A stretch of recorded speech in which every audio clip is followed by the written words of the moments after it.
Pandora Studio. Alors aujourd'hui je vais vous parler de Nicolas Flamel et de la pierre philosophale.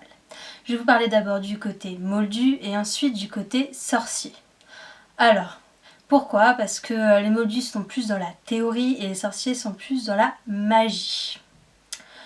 Mais il y a quelques trucs qui sont semblables, comme par exemple ce qu'apporte la pierre philosophale. Donc, l'immortalité, la longévité et transformer un métal disgracieux comme le fer par exemple en or.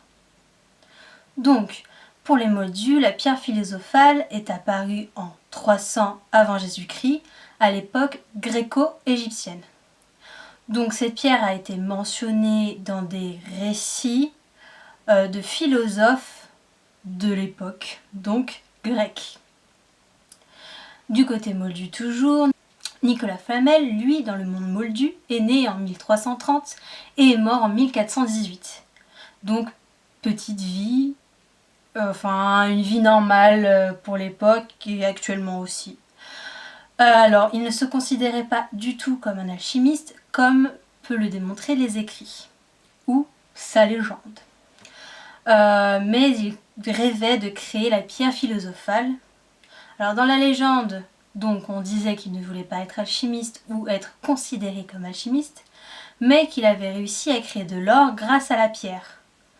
On disait ça à l'époque parce qu'il n'était pas facile d'avoir de l'or. Nicolas Flamel, dans le monde des sorciers, a étudié à Beaubaton, l'école française de magie.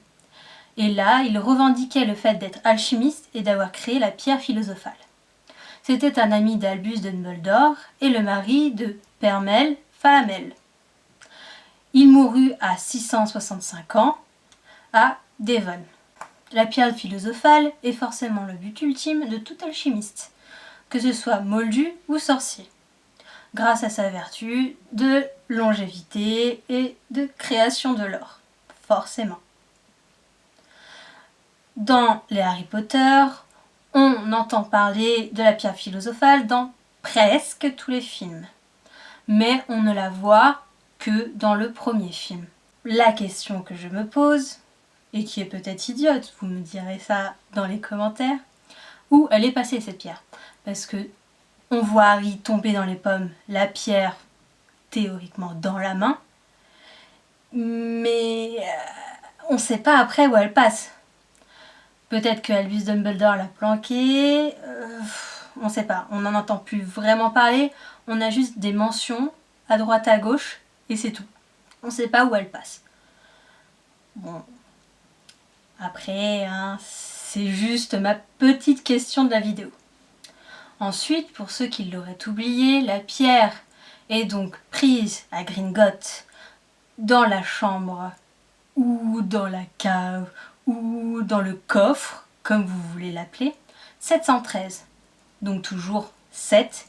Merci J.K. Rowling. J'espère que la vidéo vous aura plu. Et sur ce, je vous fais des gros bisous et à la prochaine! N'oubliez pas de vous abonner et d'aimer la vidéo si elle vous a plu.